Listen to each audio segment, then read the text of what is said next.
Everybody's been talking about the Atlanta experiences since Keith Lee came and paid him a visit, and I think it's time I tell mine.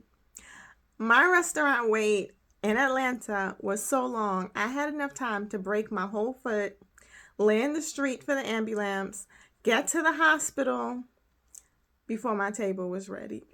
My first time in Atlanta, I look up all these places and I decide on breakfast at Barney's. I looked at their menu.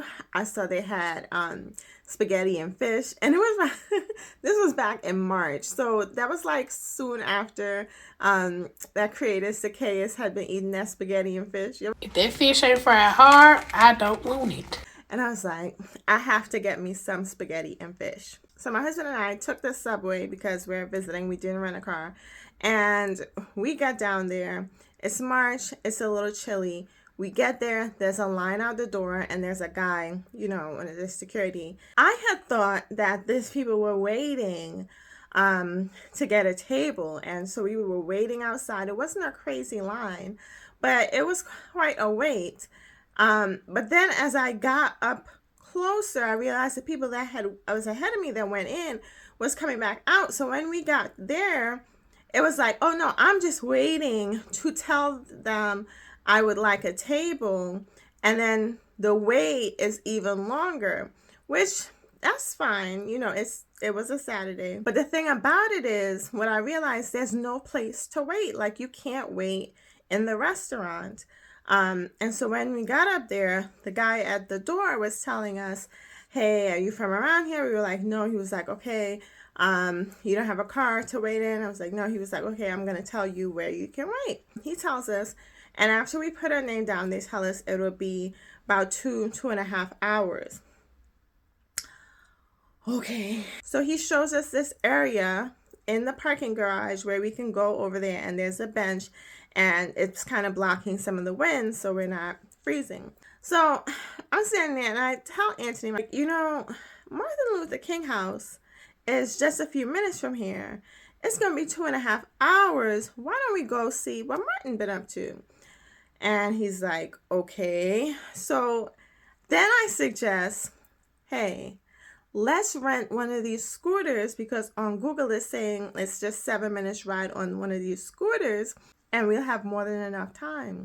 Biggest mistake of my life. And that's who I blame, Bird Scooter. And you'll see why. Well, you might not. But look, okay. We download the app, do the thing, and get the scooters. Mind you, I've never rode a scooter before. They give you a little video, but it's not a very thorough video. I just don't feel like there's enough training being given to rent a motorized vehicle. I get on my scooter and I'm thinking, oh, I'm like pushing off, like they say, and I'm pushing down the throttle, but it's like not going very far, and it's slow. And then I realized, no, this throttle has to be pushed hard. Like, I was pushing the throttle, but I wasn't going anywhere. It was like I was working off manual labor.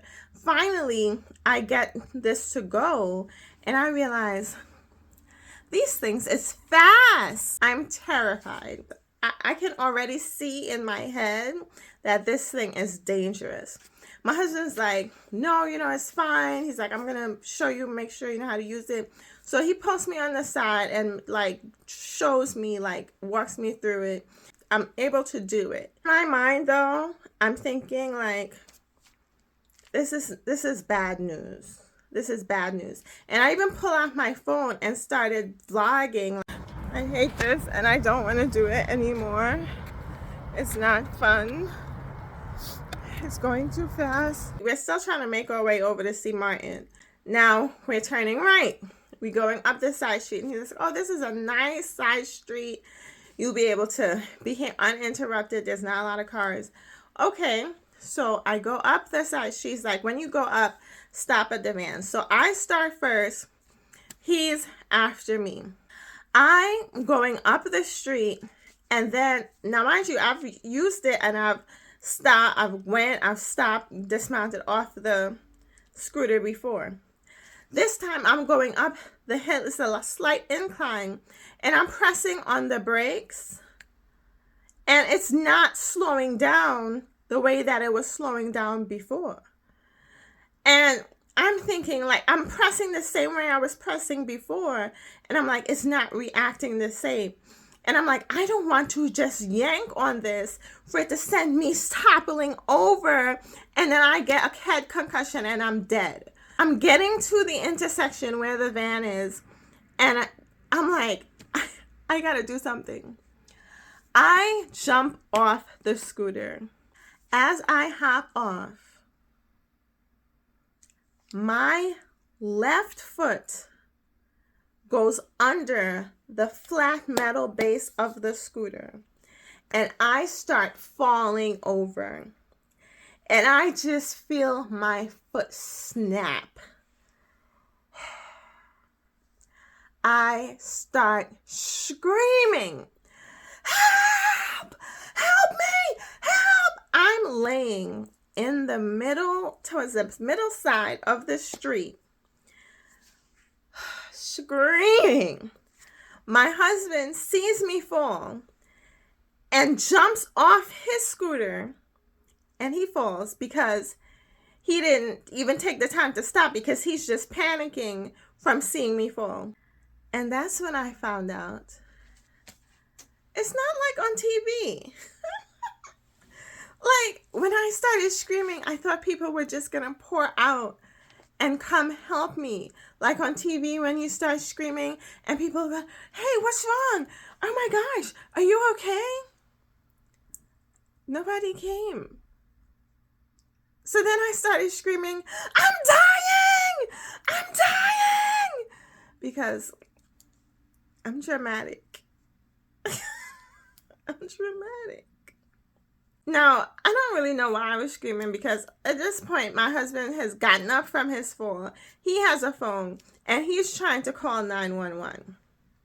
But all I hear him say is, they're not picking up the phone. At some point, I stop screaming and then I'm just laying on the floor, like contemplating what's happening. And my husband's asking me if I'm hurt, and I'm telling him I broke my leg, and he's telling me, you don't know that, you don't know that. Don't tell me I don't know I broke my leg. I felt my leg break. All these thoughts are running through my head. I don't see anyone. There's no one. And the only thing I hear is somebody blasting Tupac. And then I'm wondering, am I in the hood? So a woman on the truck pulls over. My husband is on the phone trying to get 911 to answer.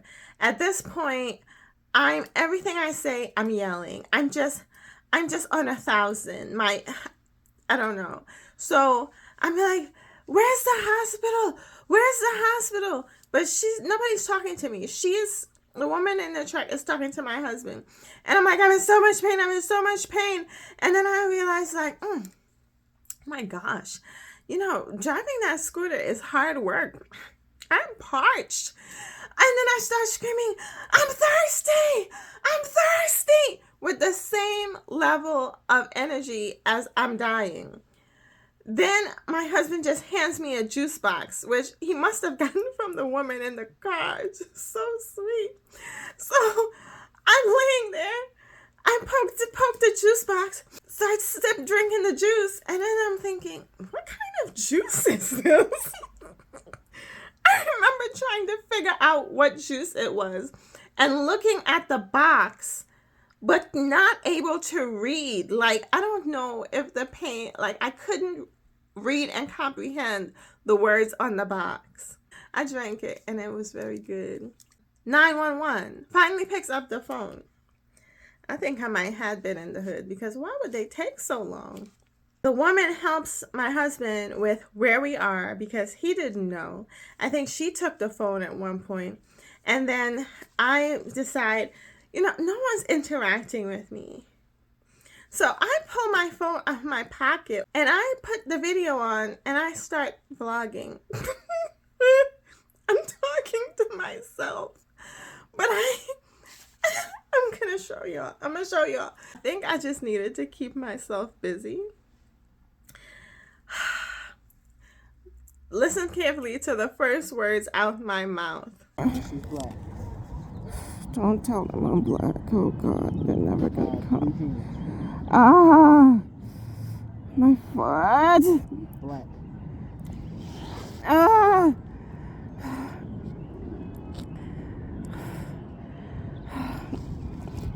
My ankle is out of place.